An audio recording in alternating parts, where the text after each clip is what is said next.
सन्मान विचार परिवर्तनाच्या लढ्यात ज्या ज्या महामानवांनी महानायकांनी योगदान दिले त्या सर्व महामानवांना महानायकांना विनम्र अभिवादन करतो. ज्यांच्यामुळे आपण मोठा श्वास घेऊ शकतो आणि जे आपल्यासाठी संसारावर वंशीपत्र देऊ या देशाच्या सीमा राखत आहेत त्या तमाम वीर जवानांना त्यांच्या वीर पत्नींना आणि वीर मातांना विनम्र अभिवादन करतो. हा शिवसेनेचा वटवृक्ष ज्यांनी वाढवला घडवला आणि महाराष्ट्राची सत्ता मत्ता अस्मिता दारिद्र्य ठेवण्यासाठी अवघा डोळ्यावर झिजवला त्या वंदनीय बाळासाहेबांना अभिवादन करतो. केवळ माझा आणि माझ्या कुटुंबाचं नाही तर या पंचक्रोशीतलं या भागाचं नाव या पंचक्रोशीतल्या लोकांचं तर भलं झालंच पाहिजे परंतु ते होताना या संबंध भागाचं नाव फक्त राज्यात आणि देशात नाही तर जगभरात नेण्याचा अहोरात्र ज्यांनी प्रयत्न केला ते स्वर्गीय तात्या त्यांनाही अभिवादन करते. या मंचावर उपस्थित राष्ट्रवादी काँग्रेस आदरणीय शरदचंद्रजी पवार साहेब पक्षाचे जिल्हाध्यक्ष श्री प्रमोद पाटीलजी माननीय भैयासाहेब स्माईलजी सुधाकरराव वाघजी एकलव्य संघटनेचे तद्वतच महाजन साहेब मोहसिंग राठोड ॲडव्होकेट संजयजी पाटील अस्मिताताई पाटील सुनीलजी पाटील उद्धवजी दीपक पाटील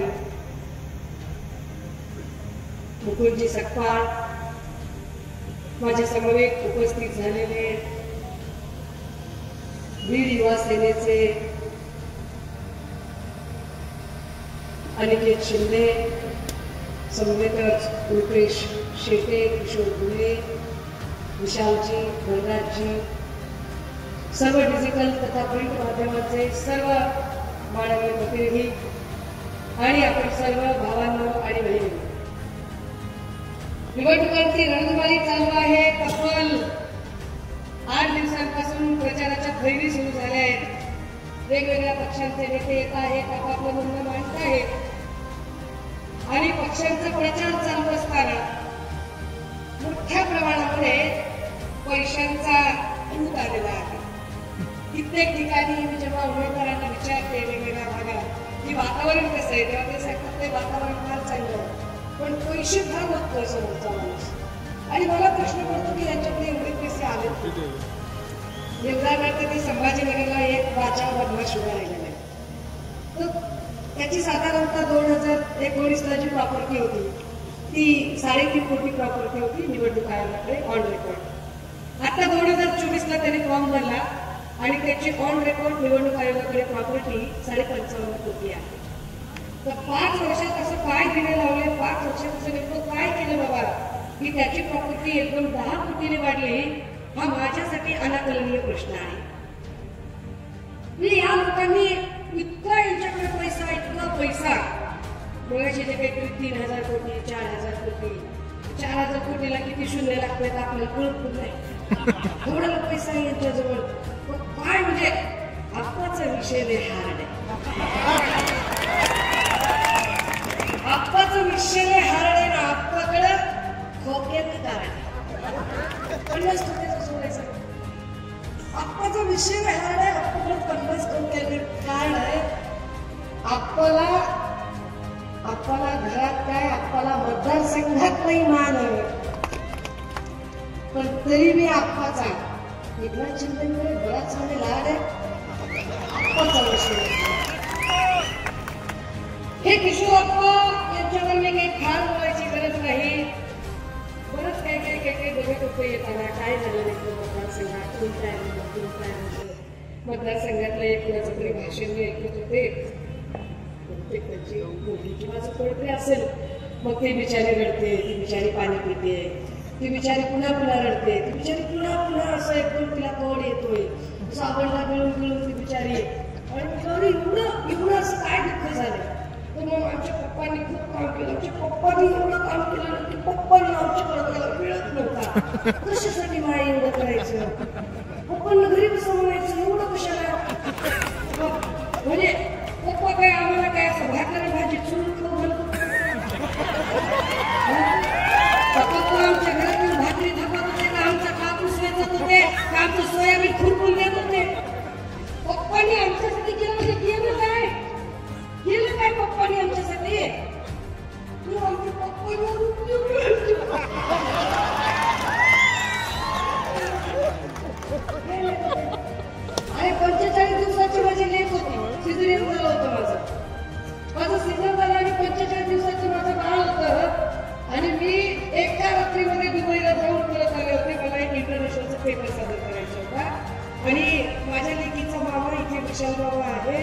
माझ्या लेकराला बाटलीवर दूध पाजत होता. हे कधी सांगितलं नाही तर ते आज ते भाषा देखील माझा वाढदिवस 8 तारखेला होता. तुम्ही सगळ्यांनी ऑनलाईन बघितलं असेल. माझं लेकरू घरी होतं आणि मी बाहेर प्रचारात होते. माझ्या लेकराचा वाढदिवस फेब्रुवारीमध्ये होता. मी मुक्त संवादात पायी फिरत होते आणि लेकरू माझं घरी होतं.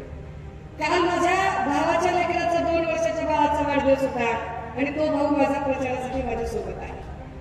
आणि हे सांगितलंच नाही. का सांगायचं नाही? लोकांनी काही तुम्हाला आग्रह केला नाही. नसेल जमत तर बसा घरात. कुणी काय लगेच चिठ्ठी पाठवली होय तुम्हाला करण्यासाठी? मला नाद आहे, तुम्ही करताय, संपला विषय. नाद आहे ना तुम्हाला, तर मग पुढे बोलून दाखवू नका. मी हे केलं, मी ते केलं, मी असं केलं, मी तसं केलं. तुम्ही हे ऐक्या पिठावर रेमोट्या मारायला बसलात ते सांगत नाही. आरो तात्यांनी जे उभं केलं होतं, आरो तात्यांना कधीही गद्दारीने स्पर्श केला नाही. आरो तात्यांचं सगळं आयुष्य निष्कलंक चारित्र्य म्हणून त्याने त्यांचं आयुष्य. त्या आरो तात्यांच्या निष्कलंक चारित्र्याला डाग लावायचं पाप तुम्ही केलं. तुम्हाला अधिकार काय मिळतो आरो तात्यांचा फोटो लावायचा, त्यांचं नाव घ्यायचा? तुमच्यासारख्या गद्दारांनी त्यांचं नावही घेऊ नये. लायकी पण नाही तुमची. तुम्ही काय सांगता शांत राजे हो? ते काहीतरी सांगायला लागले की मला शिंदे साहेब शिंदे साहेबांनी कुणासाठी काम केलं. जरा पत्रकारांनी लक्ष द्या. एक साधारणतः 3-4 दिवसापूर्वी कुठतरी भाषण चालू होतं आणि एकनाथ शिंदे असं म्हणाले की त्यांनी मला हलक्यात घेतलं म्हणून मी सरकार काढलं. हलक्यात घेतलं म्हणजे उद्धव ठाकरेंनी मला हलक्यात घेतलं म्हणून मी सरकार काढलं. हे मात्र बरोबर आहे. हे वाक्य बरोबर आहे. दादा हो, 2.5 वर्षाचा काळ उद्धव साहेबांना मिळाला. मी तुमच्या स्थानिकच्या प्रश्नावर जास्त येणार नाही कारण वैशाली त्यांनी फार त्याच्यावरती वेळ घालवला आणि त्या खूप विस्ताराने त्यावर बोलल्या. साधारणतः 2.5 वर्षाचा कार्यकाल उद्धव साहेबांना मिळाला. फेक नॅरेटिव्ह सारखा बोलणारा शब्द जे देवेंद्र फडणवीस वापरतात त्या देवेंद्र फडणवीसांनी खरं तर फेक नॅरेटिव्हचं महानिर्मिती केंद्र हे स्वतः देवेंद्र फडणवीस आहेत, ज्यांनी अनेक नॅरेटिव्ह विकसित करण्याचा प्रयत्न केला. या देवेंद्र फडणवीसांनी इथे एक त्यांच्या लावारिस पेट रोमन्स आणि भक्तुल्यांनी 25 पैशाच्या हिशोबाने जे मेसेज करतात त्यांनी एक गोष्ट सांगायला सुरुवात केली की मुख्यमंत्री पदाच्या काळात उद्धव साहेब घराच्या बाहेरच पडले होते. एक नॅरेटिव्ह कसं सेट केलं जातं बघा की उद्धव साहेब घराच्या बाहेर पडले नाही, उद्धव साहेब कोणाला भेटले नाही. उद्धव साहेबांचा काळ कोणता? उद्धव साहेबांचा काळ होता 20-21, 22 ते 5 महिने. या 20-21 या 2 वर्षामध्ये फक्त 5 वर नाही, फक्त महाराष्ट्र नाही, फक्त भारत नाही, अख्खं जग कोरोनाशी जुंपलं. ज्या कोरोना काळामध्ये संबंध जगभरामध्ये सगळीकडे आपल्याला 3च नियम सांगितले जात होते की कोरोनापासून वाचायचं असेल तर काय करावं लागेल? 10 सेकंद हात धुत राहा, 30 सेकंद हात धुत राहा, डेटॉलने सतत हात धुत राहा, तोंडाला मास्क बांधा आणि गरज नसेल तर घराच्या बाहेर पडू नका. शक्य तेवढं तुम्ही तुमचं काम घरातून करा, शक्य तेवढे मानवी संपर्क टाळा. हे 3च नियम होते ना. हीच गोष्ट मोदी सुद्धा सांगत होते ना. 22 जानेवारी मला अजूनही आठवतो तो दिवस की जेव्हा त्यांनी जनता कर्फ्यू मांडला होता आणि त्या जनता कर्फ्यूचं पालन संबंध राज्याने आणि देशाने केलं होतं. कशासाठी? की कुणीही घराबाहेर पडायचं नाही. अगदी लहान मुलांच्या शाळा ऑनलाईन भरत होत्या. आपल्याकडे लेकरांच्या शाळेच्या मोबाईलचे डाटे नव्हते बाई भरायला. 4 लेकरांची शाळा असतील, मोबाईल एकच असायचा तरी सुद्धा आपण ऍडजस्ट करून लेकरांच्या शाळा केल्या नाही. आपण लेकरं मोबाईलवर शिकलो. 2 वर्ष अनेक लोकांनी ऑफिसच्या मीटिंग ऑनलाईन केल्या. ऑनलाईन लोक बोलायची, नातेवाईकांना भेटायचं असेल तर व्हॉट्सअप कॉल चालू होते. अशा सगळ्या काळामध्ये या राज्याची काळजी घेतली ती कुटुंब प्रमुख म्हणून सन्मान्य पक्षप्रमुख उद्धव साहेबांनी आणि त्यांना साथ दिली होती आरोग्यमंत्री राजेश टोपे. या 2 माणसांनी जे काम केलं ते काम केंद्रातलं सरकार हे भाजपचं सरकार आहे. ते सरकार काँग्रेसचं नाही, ते सरकार आमचं नाहीये. पण केंद्रातलं सरकार भाजपचं असताना सुद्धा भारत सरकारने ठामपणे सांगितलं की सगळ्यात चांगलं काम कोरोनाच्या काळात जर कुणाचं झालं असेल तर ते महाराष्ट्र सरकारचं झालेलं आहे, ते उद्धव सरकारचं. 2 वर्ष हा माणूस अहोरात्र काम करत होता. आपल्याला आपल्या घरातल्या माणसासारखं त्या ऑनलाईन येऊन प्रत्येक गोष्ट सांगायचे. असं असं करा तसं करा, भाज्या टिकणाऱ्या विकत घ्या इथपर्यंत सांगायचे ते की बाबा भाजीपाला आणायला सारखी बाहेर पडू नका, कडधान्य वापरा, डाळी वापरा, त्याच्यात प्रोटीन असतं, त्याच्याने तुम्हाला ताकद मिळेल, मुळाशी धान्य खा. किती बारीक बारीक गोष्टी ते समजावून सांगायचे. एवढं बारकाईनं आम्हाला कधी याच्या आधी कोणत्या नेत्याने सांगितलं नव्हतं. कोरोना संपला, पुढे काय झालं? पुढे उद्धव साहेब आजारी पडले. आजार पण इतकं भयंकर होतं, मणक्याचा आजार जडला, शरीराचा कुठलाही भाग हलत नव्हता. माणूस मृत्यूशय्येवर गेला. मृत्यूच्या दारामध्ये उद्धव साहेब होते. आदरणीय रश्मी वहिनी गावामध्ये झालेल्या त्यांच्या डोळ्यात राहून आपला नवरा, आपलं सौभाग्य, आपला कुटुंब मृत्यूच्या दारामध्ये आहे. आपली 2 लेकरं पंखाखाली घेऊन ती माऊली टुकूर त्या आयसीयूच्या नामदेवाकडे बघायची की काय होणार आहे, आपला नवरा जगेल की वाचेल. तिच्या डोक्यात हे नव्हतं की सत्तेचं काय होईल, मुख्यमंत्री पदाचं काय होईल, त्या खुर्चीचं काय होईल. कारण अमृता वहिनीमध्ये आणि लक्ष्मी वहिनीमध्ये फरक आहे दोघींमध्ये. त्या माऊलीला एवढंच विचारीला पडलेलं की आपल्या नवऱ्याचं काय होईल, आपल्या सौभाग्याचं काय होईल. आपला नवरा आजारी आहे, तो मृत्यूच्या दारात आहे, तो मृत्यूशय्येवर झोपलेला आहे, काय करावं. पण त्याच वेळेला मुख्यमंत्री साहेबांकडे, उद्धव साहेबांकडे काय होतं, मुख्यमंत्री पद होतं. काय करायचं मुख्यमंत्री पदाचं. मग त्यांनी जवळची काही माणसं बोलावले, काय करावं, काय नाही. मग एका माणसावर नजर गेली. माणूस आला होता, पोट भरायला मुंबईत आला होता. आधी पोट भरण्यासाठी रिक्षा चालवत होता. रिक्षा चालवणं एक चांगली गोष्ट आहे, ती कष्टाची गोष्ट आहे. कारण रिक्षा चालवायला सुद्धा प्रचंड कष्ट लागतात आणि कुठलंही काम कमी जास्त नसतं. प्रत्येक कामाचा एक मोठा सन्मान असतो. मग ते शिवसेनेच्या शाखेवर यायला लागले. बघता शिवसैनिक झाले, शाखा प्रमुख झाले.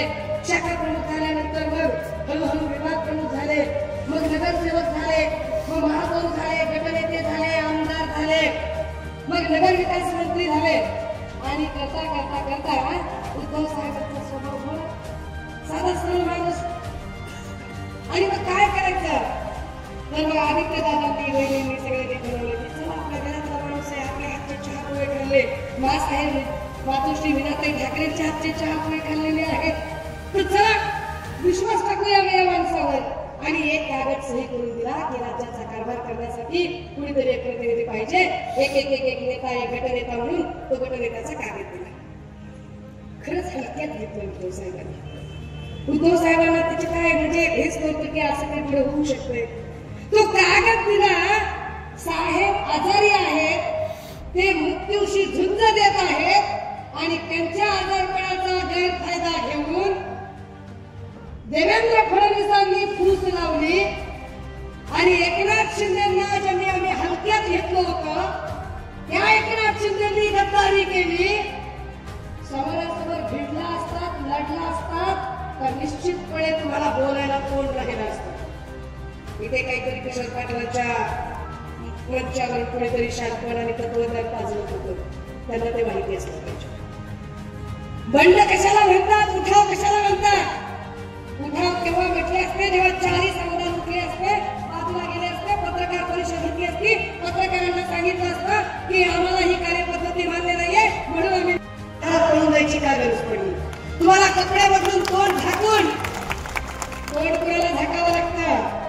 तुम्ही तुम्ही अशा उंच माथ्याने काय बोलला नाही का, तुम्हाला तोंड झाकावं लागलं.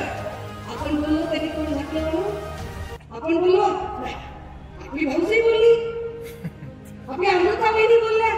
अमृता वहिनीने सांगितलं हे देवेंद्रचा होळी होळी घालय आणि गॉगल घातली. रात्री गॉगल तरीच जायचं, रात्री जायचं माणसाची. तू जर रात्रीला जायचं तर मी म्हणायची कुठे झालं असतो देवेंद्र. आपण बोललो काय होळी सांगायचं. हे त्यांनीच सांगितलं. का तुम्हाला रात्रीच्या अंधारात जायची गरज पडली. तुम्ही सच्चे होता, तुम्ही इमानदार होता, तुम्ही उठाव करणार होता, पण तुम्ही रात्रीच्या अंधारात कसे गेलात. तुम्ही रात्रीच्या अंधारात गेलात कारण तुमच्या पोटात ताप होतं, कपट होतं, कारस्थानचं षडयंत्र होतं.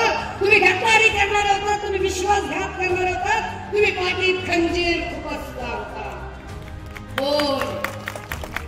हो एकनाथ शिंदेजी, तुम्हाला उद्धव साहेबांनी खरंच हलक्यात घेतलं. तुमच्यासारखा माणूस एवढी गद्दारी करू शकतो आणि पाठीत खंजीर खुपसू शकतो याची उद्धव साहेबांना कल्पना नव्हती.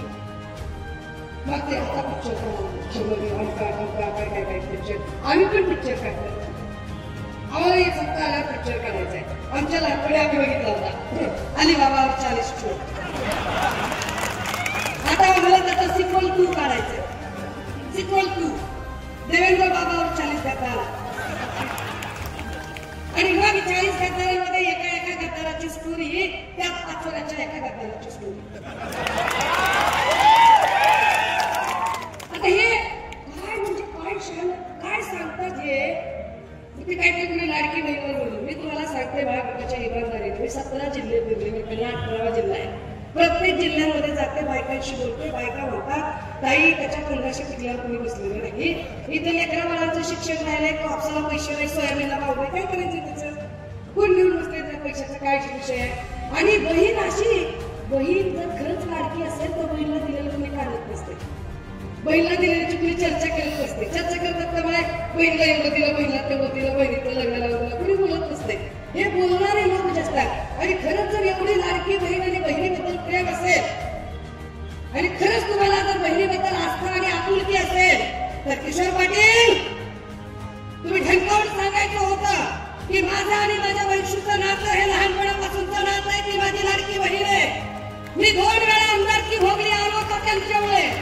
जर माझ्या बहिणीला आता आमदार व्हायचं असेल तर मी माझ्या लाडक्या बहिणीसाठी हसत हसत माघार घेतो.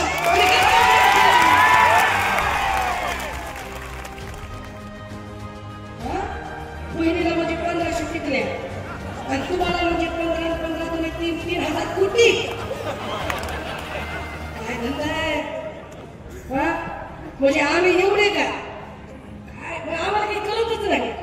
आम्ही येण्यावर तुम्हीच शाने क्या काय धंदा बाबा हो. यांना लाडकी बहीण काही करत नाही. हे फक्त मतदानासाठीचं नाटक चाललेलं आहे. कारण ज्या माणसाने लाडकी बहीण सभागृहाच्या पटलावर योजना जाहीर केली होती ना त्याच माणसाने लोकसभेमध्ये आपल्याच बहिणीच्या विरोधात उमेदवार दिला होता. काय म्हणतात हे. त्याच्यामुळे ह्यांना ह्याच्यावर बोलायचा अधिकारच नाहीये. जे स्वतःच्या बहिणीला परेशान करू शकतात, स्वतःच्या बहिणीची बदनामी करू शकतात. आपली बहीण बापाचं छत्र गेल्यानंतर ती एकटी पडली आहे की अरे ती एकाची झुंज देते. आपल्या बहिणीला आपण साथ दिली पाहिजे, त्याच्याऐवजी तिला त्रास कसा द्यायचा असा विचार करणारी माणसं हे कुणाचे भाऊ असू शकत नाही. ज्या आरोतात्यांनी आरोतात्यांचा फोटो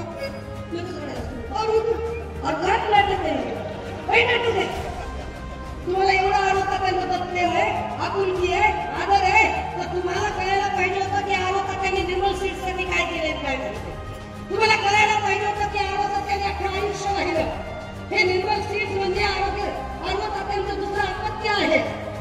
हे आरोतात्यांचं दुसरं अपत्य आहे जे लेकरासारखं सांभाळलं. आणि त्या निर्मल सीट्समध्ये आज एक नाही, जेव्हा हजारो कर्मचारी काम करतात त्यावेळेला त्यांचं कुटुंब सुद्धा त्याच्यावर चालतं. आरोतात्यांचा आशीर्वाद त्या लेकरांवर आहे आणि ती जे हजारो कुटुंब आहेत त्या कुटुंबाचा आशीर्वाद आरोतात्यांच्या लेकीवर आहे. परंतु तुम्ही कसले भाऊ. उलट तुम्ही काय केलं. तुम्ही डी गँगचे हात मिळवून केले. D for development. तुम्ही त्यांच्याशी हात मिळवणी केली. ऊर्जा मंत्री देवेंद्रजी तुम्ही निर्मल सीट्स बंद करायचा प्रयत्न केला. तुम्ही निर्मल सीट्सला तुम्ही 6.5 कोटीची नोटीस पाठवता. तुम्ही छुपे वाद करता. आणि जर ती ऍग्रिकल्चर इंडस्ट्री आहे तर ऍग्रिकल्चर इंडस्ट्री मधला जो काही इलेक्ट्रिसिटीचा जे युनिट आहे तो युनिट रेट हा सबसिडाइज युनिट रेट असतो. हे मुघेड आहे. सबसिडाइज जर त्याचा युनिट रेट असेल तर तुम्ही त्याला कमर्शियल 12 रुपयाचा रेट लावा लागतो काय. आणि तुम्हाला आतापर्यंत जाग आली नाही. तुम्ही त्याच्या स्थापनेपासून ते आतापर्यंतची एकूण 6.5 कोटीची नोटीस तुम्ही ते निर्मल सीट्स बंद पाडायचा प्रयत्न करता. तुम्ही निर्मल सीट्स बंद पाडता म्हणजे एका वैशाली सूर्यवंशीला त्रास देत नाही. तुम्ही निर्मल सीट्स बंद पाडायचा प्रयत्न करता म्हणजे त्या निर्मल सीट्स मध्ये काम करणाऱ्या हजारो लोकांच्या, हजारो कुटुंबाच्या पोटावर पाय द्यायचा प्रयत्न करता. लाज वाटत नाही तुम्हाला हजारो लोकांच्या पोटावर पाय देताना. तुम्ही विकासाच्या बाता मारता. तुम्ही विकासाच्या गप्पा मारता. शोधतात तुम्हाला या गप्पा. मागे नको अप्पा गप्पा मारणं बरोबर नसतं. अप्पावर गद्दारीचा ठप्पा आहे आणि ज्याच्यावर आहे गद्दारीचा टप्पा तो आहे किशोर अप्पा आणि त्याला मारू नये त्याच्यामध्ये गप्पा. तुम्ही काय शहाणपण सांगायला लागला?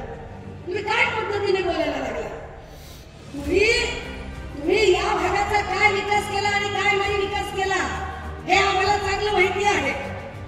या भागातला स्टेडियमची जागा असेल, या भागातली उद्यानाची जागा असेल, या भागातली व्यापारी संकुलाची जागा असेल, या भागातली शासकीय दवाखान्याची जागा असेल, या सगळ्या जागांचे जे रिझर्वेशन आहे ते सगळं रिझर्वेशन रद्द करून खरं तर एकदा जर जागा रिझर्व झाली, आरक्षण पडलं तर कमीत कमी 20 वर्ष ते आरक्षण निघत नाही. पण 5 वर्षाच्या आत तुम्ही ते आरक्षण काढले आणि 5 वर्षाच्या आत आरक्षण काढून त्या जागा कमर्शियल रेटने विकायचा तुम्ही डाव केला. तुम्ही शहाणपण सांगताय तुम्ही विकासाचा वातावरण तुम्हाला नैतिक अधिकार तुम्ही आहे का बोलायचा आणि तुम्हाला साथ देतोय कोण? तर या सगळ्या जागा ज्या गोरगरिबांच्या विकासासाठीच्या जागा त्या जागांचं आरक्षण रद्द करायचा अधिकार कुणाला मिळतो? नगर विकास खात्याला मिळतो. आणि नगर विकास खाता कुणाच्या हातात? तर कुणा एकनाथ शिंदेच्या हातात. म्हणजे तुमची कशी विधी भगत आहे, तुम्ही काय विधी भगत पद्धतीने काम करता. तुम्हाला वाटतं की तुम्ही पाचोऱ्याच्या जनतेला वेळेत काढू शकाल, पण नाही, या वेळेला ते करणं शक्य होणार नाही. राजाहो, का ही निवडणूक महत्वाची आहे आणि का आपल्याला या निवडणुकीमध्ये सत्ता बदल करून घ्यायचा आहे तर त्याचं नीट कारण आपण समजून घेतलं पाहिजे की गेल्या 2.5-3 वर्षामध्ये ज्या पद्धतीने लॉ अँड ऑर्डरच्या सगळ्या धक्के होऊन गेलेले आहेत. लॉ अँड ऑर्डर नावाची गोष्टच राहिली नाही. जात आणि धर्म आणि जातवादावर तर आता काही बोलायलाच राहिलं नाही. मगाशी आमच्या आदिवासी विकास संघटनेचे दादा इथे बोलत होते आणि त्यांनी सुधाकर वाघ भाऊंनी सांगितलं की आदिवासीची इतकी लोकसंख्या 37,000 तुमचं इथलं मतदान आहे, पण 37,000 मतदान असणाऱ्या या लोकांच्या तोंडाला पाणी कुणी पुसलं? आदिवासी समुदायाचा अपमान कुणी केला? राजे हो, कोरोनाच्या काळात सुद्धा बल्कने एवढे मृत्यू झाले नव्हते. कोरोनाच्या काळातही हॉस्पिटलमध्ये इतके बल्कने मृत्यू झाले नव्हते. एकीकडे उत्तर प्रदेशमध्ये प्रेत कोरोनामुळे नदीवर तरंगत होती, दुसरीकडे गुजरातमध्ये प्रेत रस्त्यावर जाळली जात होती आणि नेमकी त्याच वेळेला महाराष्ट्रात मात्र प्रत्येक प्रेताला त्याच्या जात धर्माच्या इस्लामानुसार त्याचे अंतिम संस्कार होत होते. पण तिथल्याच हॉस्पिटलला एका रात्रीत एवढ्याने मृत्यू होणं हे कोरोना काळात सुद्धा झालं नव्हतं. पण पोस्ट कोरोना काळात, कोरोना होऊन गेल्यानंतर, एकनाथ शिंदे मुख्यमंत्री झाल्यावर, तानाजी सावंत आरोग्यमंत्री झाल्यावर मात्र बल्कने मृत्यू सुरू झाले. घाटीच्या रुग्णालयामध्ये एका रात्रीमध्ये 28 मृत्यू झाले. नांदेडमध्ये एका रात्रीमध्ये 14 मृत्यू झाले. इकडे ठाण्यामध्ये, कळव्यामध्ये, एकनाथ शिंदेच्या बाले किल्ल्यामध्ये एका रात्रीत 32 मृत्यू झाले. नांदेडला जेव्हा एका रात्रीत एवढे मृत्यू झाले त्याला जबाबदार खरं तर इथला आरोग्यमंत्री तानाजी सावंत. कारण काय करते तिथला स्टाफ नाही. अरे साधं कुणाला जखम झाली आणि एखाद्या ऍक्सिडेंटचा पेशंट आला तर ब्लड पुसायला कॉटन जिथे नाहीये, तिथे साध्या इंजेक्शन आणि गोळ्या उपलब्ध नाहीये, तिथे काय करायचं? कसं या लोकांनी काय सर्वाइव्ह करायचं? परंतु आपलं अपयश झाकण्यासाठी शिंदे गटाच्या एका गद्दार खासदाराने हेमंत पाटलांनी तिथे असणारे वीर आमचे आदिवासी डॉक्टर त्यांना महिला साफ करायचं, त्यांना संडास भांडा साफ करायला सांगितलं. तुम्ही तुमचं अपयश झाकण्यासाठी एका आमच्या आदिवासी डॉक्टरवर हा अन्याय करता. त्या आदिवासी डॉक्टरला तुम्ही शौच साफ करायला सांगता आणि वर्ण मखलाशा करता की तुम्ही दबाव खासदार आहात. आदिवासी समुदाय हे विसरलेला नाही. आदिवासी समुदायाच्या हे पक्का लक्षात आहे. ही सगळ्यात या पाचोऱ्यामधली आहे. पाचोऱ्यात एका दलित वृद्ध महिलेचा मृत्यू झाला. स्मशानभूमीमध्ये नेत्यांना काय काय त्रास झाला हा इथला दलित समाज जाणून आहे. मी त्याही वेळेला इकडे आलेले होते. मुकुंददादा, तुम्ही साक्षीला आहात. काय पद्धतीने एका गरीब महिलेच्या स्मशानभूमीच्या अंत्यविधीच्या वेळेला काय पद्धतीनं किशोर पाटील आणि त्याच्या लोकांनी गुंडागर्दी केली, जातीवाद केला आणि दलित समाजाला स्मशानभूमीत जाऊ देणार नाही म्हटले. तुम्ही आम्हाला शहाणपण सांगता आणि विकासाच्या गप्पा सांगता आणि स्टेजवरून इमोशनल ड्रामे करता, मेलोड्रामॅटिक भाषेमध्ये बोलता. तुम्ही सांगायचं शहाणपण काय?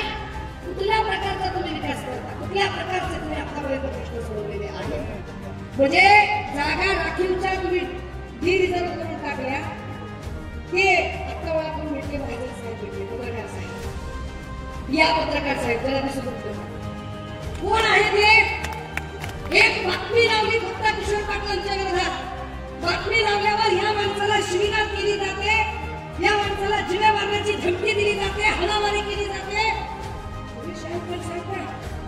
म्हणजे तुमची गद्दारी तर नसा तुमच्या गद्दारी भिडलेली आहेच आहे तुमच्या गद्दारीचा इतिहास तर पातळकरांना माहीत आहेच आहे पण तुमची गुंडागर्दी आणि तुमचे जातीवादी दृष्टिकोन सुद्धा या लोकांना माहीत झालेले आहे की तुम्ही किती दहशतवाद करता शिंदे गटाच्या सगळ्या आमदारांनी एक आणि एकच काम केलं सत्तेत आल्यानंतर त्यांनी सगळ्यात पहिलं काम जर काही केलं असेल तर त्यांनी एवढंच केलं की आपल्या आपल्या पोलीस स्टेशनला आपल्या आपल्या ज्युरिडिक्शन मध्ये आपल्या मर्जीतला पीआय आणि त्या पीआयला ड्युटीवर ठेवायचं आणि पीआयने काय करायचं कुणी 302 वाला आला 307 वाला आला 354 वाला आला 376 वाला आला हे सगळं संपवण्यासाठी म्हणून ही निवडणूक प्रचंड गरजेची आहे राजे हो गेल्या 2.5 वर्षात कुठलीही नोकर भरती झाली नाही आरोग्य भरती नाही झाली कृषी सहाय्यक भरती नाही झाली जिल्हा परिषद नगर परिषदेच्या ज्युनियर क्लर्क सिनियर क्लर्कच्या जागा परीक्षा निघतात फॉर्म भरतो आपण पेपर देतो आणि होतंय काय आम्ही फॉर्म भरतो पेपर देतो सगळं होतंय घरी लेकरू येते दुसऱ्या दिवशी पेपरला बातमी पेपर फुटले किती पेपर फुटले दादा 70 मधले 65 प्रकारचे पेपर फुटले का कुठल्या 65 प्रकारचे पेपर कारण सगळी परीक्षा पद्धती जी आधी परीक्षा सरकारी यंत्रणा घेत होत्या आता ती परीक्षा सरकारी यंत्रणा घेत नाही आता परीक्षा खासगी ठेकेदार आणि वेंडर पद्धतीने काम करणाऱ्या लोकांना परीक्षा पद्धती आणि नोकर भरतीचं काम दिलं आणि हे खासगी ठेकेदार त्यांना वाटेल त्या माणसाला जो मर्जीतला असेल त्याला बाजूला घेतात आणि त्याला हळूच पेपर सुमडीतनं देतात आणि मग पेपर फुटीची प्रकरणं वाटतात ठेकेदारी दिली होती कुणाला हे वागे म्हटलं पुन्हा सांगते ठेकेदारी दिली त्यांनी आता ही ऑन रेकॉर्ड गुगल करा सर्च करा शोधा और ही वेटिंग पद्धतीने आणि ठेकेदारी पद्धतीने जी परीक्षा पद्धती भरायला दिली होती ही जी नोकर भरती करायला दिली होती बीबीजी क्रिस्टल कंपनीला बीबीजी क्रिस्टल कंपनी कुणाची प्रसाद लाल कुणाचा देवेंद्र फडणवीसांचा देवेंद्र फडणवीस कुणाचे भाजपचे आणि भाजप कुणाची भाजप अदानी अंबानीची गोरगरिबाचं कोण आहे गोरगरिबांचं कोण ते काल परवा मला खरंच राज ठाकरेंवर अजिबात बोलायची इच्छा कारण त्या माणसाला स्वतःला काय करायचं तेच कळलेलं नाही हा माणूस एवढा कन्फ्युज आणि एवढा निगेटिव्ह थॉट प्रोसेसचा राजा आहे की याला काय करायचं आयुष्यात तेच कळलेलं नाही या माणसाने कधीही याच्यावरती जकार शब्द बोलला नाही की अरे 70 पैकी 65 प्रकारच्या परीक्षांचे पेपर फुटले म्हणजे या सगळ्या ज्या आमच्या मायमावल्या आहेत ज्यांनी आपल्या लेकरांना पोटाला चिमटा घेऊन शिकवलेला आहे त्यांनी आपल्या लेकरांच्यासाठी खस्ता खाल्ल्या त्यांनी आपलं लेकरू 8वी झालं 9वी झालं 10वी झालं की झालं आता 2 वर्ष 11वी 12वी झाली की लेकराला बाहेर नोकरी लागते झालं आता 2 वर्ष की माझं लेकरू नोकरीला लागते अपेक्षा करून ज्या मायबापांनी आपल्या लेकरांना शिकवलं त्या लेकरांना नोकऱ्याच नाही लेकरं नुसतं असावं आणि आया म्हणतात सारखा काही मोबाईल मध्ये बोट घाली शिकवत जा बाहेर जा जरा काम बघ कुठं काम बघणारे लेकरू बाहेर काम कुठे नोकर भरती निघत नाही जाहिरात निघत नाही आणि पहिले लोक किंवा मुंबई पुण्याला जायचे आणि ज्ञानेश्वर माऊलीचं दर्शन घ्यायला लागले काय झालं त्या वारीमध्ये 4 तारखेची माणसं वारीमध्ये दर्शन घ्यायला हरवून टाकलं लागत चिंतेने आदिवासी आहे पारधी आहे तर चोरच आहे बस ती माणसं नुसती लाईनीत आहे म्हटलं अख्ख्या वारकऱ्यांना ठोकून काढायचा आदेश एकनाथ शिंदेने दिले तुम्हाला हातातलं येत नाही प्रकरण तीच गोष्ट बदलापूरला झाली 3 वर्षाचा चिमुरडा बाळ 3 वर्षाच्या लेकराला बलात्कार शब्द वापरावासा लागत 3 वर्षाच्या बाळावर बलात्कार होतो जगायचं कसं माणसाने त्या गुन्ह्यामध्ये हिंजवडीला 70 वर्षाच्या आजीवर बलात्कार झाला 8व्या मजल्यावर 70 वर्षाची आजी फटफटात खाली 6व्या मजल्यावर आली आणि 28 वर्षाच्या माणसाने बलात्कार केला कळलं सुद्धा नुकताला खाली सिक्युरिटी गार्ड सीसीटीव्ही बघितला 6व्या मजल्यावर काहीतरी गैरप्रकार घडतोय वर जाईपर्यंत 70 वर्षाच्या मुलाची बेशुद्ध पडली होती. इथं 70 वर्षाची आजी सुरक्षित नाही. त्या बदलापूरमध्ये 3 वर्षाचं बाळ, त्या बाळाला सांगता येत नाही आपल्यासोबत काय झालंय. बाळ सांगतंय आईला, आई माझ्या शूच्या जागी मुंग्या चावल्यासारख्या होतात. या सगळ्यांवरती तो वामन म्हात्रे नावाचा नीच माणूस पत्रकार महिलेला म्हणतो, तू कशासाठी आली बातम्या कव्हर करायला, अशी काही वाटते तसं काय तुझ्यावरच बलात्कार झाला. पत्रकारांना बोलण्याची भाषा यांची. त्या वामन म्हात्रेवर गुन्हा दाखल व्हावा म्हणून 7 तास मी उन्हात बसले, 7 तास उन्हात बसले, तेव्हा कुठे एफआयआर झाली. पण ज्याच्यावर एफआयआर होण्यासाठी आम्ही 7 तास उन्हात बसलो त्याचा जामीन 2.5 तासावर झाला. त्याच्यातल्या हप्त्याला अटक आतापर्यंत झाली नाही. त्यातल्याही हप्त्याला अटक झाली नाही. आणि समुद्र किनाऱ्यावरचा पुतळा पडला त्याला जबाबदार असणाऱ्या हप्त्यालाही अटक झाली नाही. या हप्त्याला का पडलं नाही, का केलं नाही तुम्ही हे काम? बदलापूरमध्ये सगळे पालक रस्त्यावर आले की आपली लेकरं, मी आई आहे, मला छोटी लेक आहे, गाडी घालता आमचं, घाबरतो आम्ही, भीतो आम्ही, कागदाचा खडपा फुटतो आमच्या. जेव्हा सगळे आईबाप रस्त्यावर आले तेव्हा त्या आईबापांच्या अंगावर सुद्धा लाठी हल्ला करण्याचे आदेश याच एकनाथ शिंदे दिले. आंदोलन हाताळता येत नाही, लॉ अँड ऑर्डर सांभाळता येत नाही. यांना ड्रग्जमध्ये तर किती लोक, किती पिढी गारद व्हायला लागली. काल दादा हुसेनच्या मतदारसंघात होते. त्या नाशिकमध्ये एवढी ड्रग्जचे एवढे मोठे